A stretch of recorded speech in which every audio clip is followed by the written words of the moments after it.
பேசுறவங்கள செருப்பு இல்ல எதை வேணா வச்சு அடிக்கலாம். நான் இங்க சொல்றேன், நான் மணிமேகலைக்கு ஃபோன் பண்ணி பேசல, ஏன்னா அது பர்சனலா இருக்கும். பட் இங்க நான் சொல்றேன், ஏன்னா அவங்க மீடியா முன்னாடி தான் பண்றாங்க. மணி அப்படி அழுது ரொம்ப கஷ்டமா இருந்துச்சு. ஏன்னா ஒரு எங்க அப்பா தான் சொம்பு தூக்கி அடிக்கணும். ஒரு விஷயம் கோமாளில போயிருக்கு, நீங்களும் அதை பார்ட்டிசிபேட் பண்ணிருக்கீங்க. அதுல ஒரு விஷயம் போயிட்டு டோட்டலாவே பெண்களை ஈடுபடுற மாதிரியும் பெண்களுக்கு சில விஷயம் ஒரு தவறான விஷயம் போற மாதிரியும் இருக்கு. அதை எப்படி பாக்குறீங்க? ஆக்சுவலி இதை பத்தி நிறைய பேட்டிகள் கேட்டாங்க, நான் கமெண்ட் பண்ணல. ஏன்னா நான் இதை பத்தி ஏன் பேசல அப்படின்னா, ஒரே ஒரு சிம்பிள் விஷயம், எல்லாருக்குமே செல்ஃப் ரெஸ்பெக்ட் ரொம்ப ரொம்ப முக்கியம். அது யாரா இருந்தாலும் சரி, அப்படிதான் நம்ம இன்னைக்கு வாழ்ந்துகிட்டு இருக்கோம், வாழணும், நெக்ஸ்ட் ஜெனரேஷனும் இருக்கணும். பட் அதே சமயத்துல பாத்தீங்கன்னா செல்ஃப் ரெஸ்பெக்ட் எல்லாருக்குமே இருக்கு.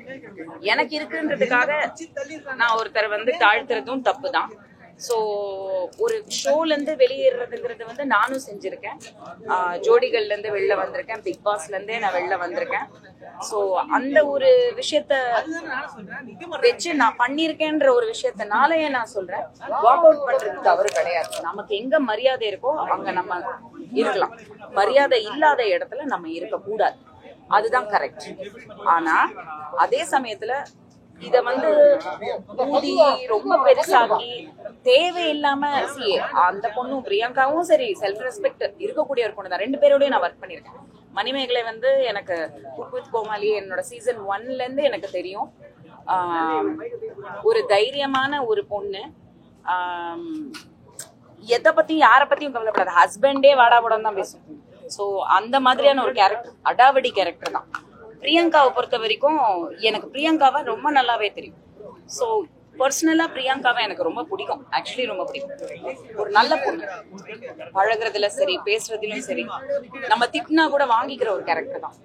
ஏட்டிக்கு போட்டியா திரும்பி உடனே அது எப்படி நீங்க பேசலாம் ஷோல, எஸ்பெஷலி விஜய் டிவின்னும் போதே உங்களுக்கு பாத்தீங்கன்னா அதோட ஜானரே பாத்தீங்கன்னா எல்லாருமே எல்லாரையும் திட்டுறது தான் ஜானரே. ஸோ அந்த ஷோ வித் கோமாளியில குக்கு கோமாளி சண்டை போடுறது இதெல்லாம் பொதுவான ஒரு நார்மலா நடக்கக்கூடிய விஷயம் தான். இது ஒரு பெரிய விஷயமா எனக்கு தெரியல. அதே சமயத்துல நான் ஒரு தேர்ட் பெர்ஸ்பெக்டிவ் எடுத்து வைக்கிறேன். இந்த ஆங்கர் வேலை ஆங்கரா இருக்கும் போது தான் பார்க்கணும் அப்படிங்கிற ஒரு விஷயம் வருது இல்லையா. இப்போ நான் ஒரு ஆர்டிஸ்டா இருக்கேன், நான் ஒரு நிறைய டைரக்டர்ஸ்ட ஒர்க் பண்றேன். ஸோ நான் நிறைய நடிகர்களோட நடிக்கும் போது அதுல பல பேர் டைரக்டர்ஸ் இருப்பாங்க. இப்ப நான் ஒரு படம் தயாரிக்கிறேன், அதுல நான் டைரக்ஷன் பண்றேன். என் படத்திலே நிறைய டைரக்டர்ஸ் இருக்காங்க. அவங்க நடிக்கும் போது அவங்க சஜஷன்ஸ் கொடுப்பாங்க, இது இப்படி பண்ணா நல்லா இருக்கும். நானும் சொல்லுவேன், சார் கொஞ்சம் டைலாக் இதுதான் பழைய காலத்து படம் மாதிரி எல்லாமே ஸ்கிரிப்டட் டைலாக்ஸ் அப்படி கிடையாது, இதுதான் சிச்சுவேஷன், நீங்க என்ன சொல்றீங்க, நம்ம என்ன சொல்லலாம், ஒரு டிஸ்கஷன் போகும்.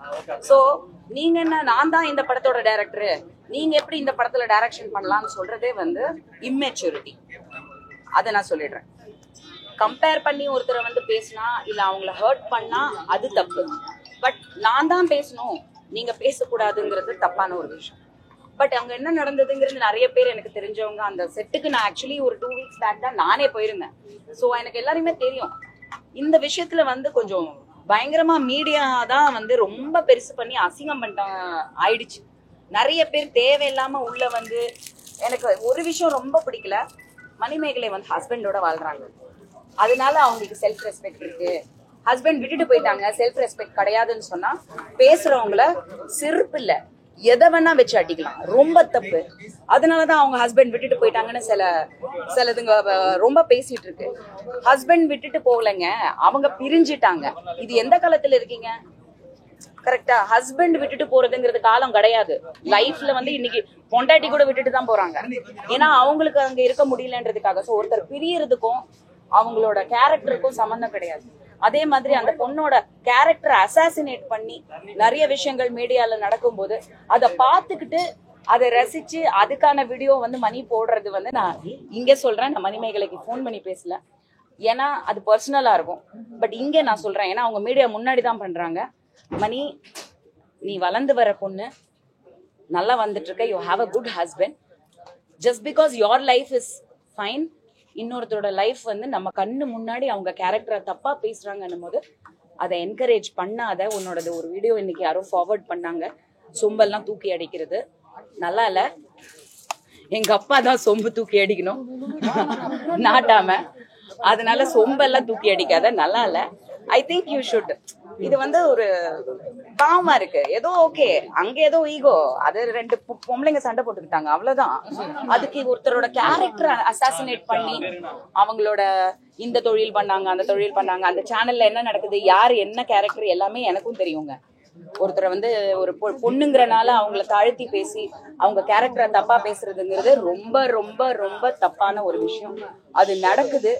அது உடனே ஒரு நண்பர்களா, ஒரு வெல்விஷஸா எல்லாரையும் தெரிஞ்சு அங்க இருக்கிற எங்களை மாதிரி ஆட்கள் குரல் கொடுக்கும் போது அவங்கள சொம்புங்கிறதெல்லாம் ரொம்ப தப்பா இருக்கு. அதான் மேடம், ஏன்னா குரேஷ் ஜி வந்து குரல் கொடுக்கவே இல்லை. இத்தனைக்கும் அவர் மீடியா கேட்கும் போது கூட அவர் பதில் சொல்லல. அவர் தனியா ஒரு யூடியூப்ல தனியா பேசுறாரு, இது மாதிரி ஒரு விஷயம் நடக்கல, நாங்க இருந்தோம். எனக்கு பிரியங்கா பேசினாங்க, அவங்க இங்க இல்ல, கண்ட்ரில இல்ல, அவங்க வந்து அயர்லாந்துல, அவங்க ஓடி போயிட்டாங்கன்னு கூட சில பேர் சொல்லியிருக்காங்க.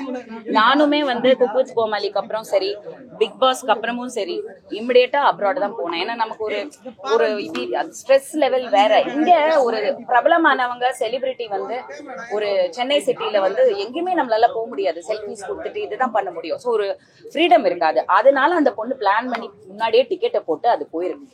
அப்படி அழுகுது, ரொம்ப கஷ்டமா இருந்துச்சு. ஏன்னா ஒரு பொண்ணுக்கு ஒரு பொண்ணோட வலி தெரியலன்னா அப்போ நம்ம பொண்ணா இருந்து பிரயோஜனமே கிடையாது. அது அவ்வளோ அழுகுது. ஃபேமிலி அவ்வளோ கோத்ரூ பண்றாங்கக்கா. எனக்கு மனசு ரொம்ப கஷ்டமா இருக்குக்கா, நீங்க வேணா கேட்டு பாருங்கக்கா, அந்த மாதிரி கிடையாதுக்கா. நான் சொன்னேன், இது கேட்கறதுக்கே எனக்கு ஒன்றும் தெரியல, எனக்கு தெரிஞ்சு நடந்துருச்சு. பட் இவ்வளோ டேமேஜ் எதுக்கு? ஒரு சின்ன ஒரு சண்டை 2 பேர் போட்டுக்கிட்டதுக்கு புருஷனை இழுக்கிறாங்க, டைவர்ஸ் இழுக்கிறாங்க. அவங்க என்ன அந்த கம்பெனில யாரோட இருந்தாங்கன்றாங்க. அப்படி யாரும் இல்ல அந்த கம்பெனில. உண்மையா எனக்கு தெரியும், எல்லாரையுமே எனக்கு தெரியும். இவங்க யார பத்தி பேசுறாங்களோ எனக்கு தெரியல. தப்பா இருக்குங்க, இவங்களே குடுக்குறாங்க. இது எப்படி இருக்குன்னா, உண்மையா சொல்றேன், இந்த ஈவன் திஸ் இப்போ ஹேமா கமிட்டி இங்க வந்து இப்போ எடுத்திருக்காங்க, ரோஹிணி மேடம் எடுத்திருக்காங்க, கரெக்டான ஒரு ஆக்ஷன் இமிடியேட்டா எடுத்தாங்க. ஒரு பத்திரிகையாளர் அவங்க பேசினதுக்கு ஐ ரியலி சல்யூட் ஹர். ஏன்னா அந்த மாதிரி பெண்கள் வந்து கரெக்டா பண்ணணும் சில விஷயங்கள். அதே மாதிரி சும்மா மீடியால போயிட்டு இந்த மியூசிக் டைரக்டர் இப்படி, அந்த மியூசிக் டைரக்டர் இப்படி, இவங்க யாருங்க சர்டிபிகேட் கொடுக்கறதுக்கு? எனக்கு புரியலையே. அப்போ நாங்க வந்து இமிடியேட்டா இப்போ இவரோட கேரக்டர் இப்படிதாங்க, அவர் இப்படிதான் கூப்பிடுவாருன்னு சொன்னா அது உண்மையாயிடுமா? இப்போ பெண்களும் மிஸ்யூஸ் பண்றாங்க இல்லையா, ரொம்ப மிஸ்யூஸ் பண்றாங்க. கேவலமா இருக்கு, ரொம்ப கேவலமா இருக்கு. அதெல்லாம் ரொம்ப வருத்தமா இருக்கு இந்த மீடியால நடக்கிற விஷயங்கள். நிறைய பேரு, ஒருத்தர் இல்லையே, நிறைய இந்த யூடியூப்ல பேசுறவங்க இருக்காங்க, நிறைய பேர். எனக்கு பேரே தெரியாதுமா உண்மையா.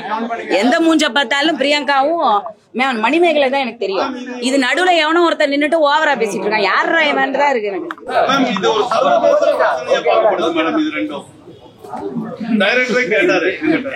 சர்வதேச பிரச்சனை நல்லா வாயில வருது, போங்க.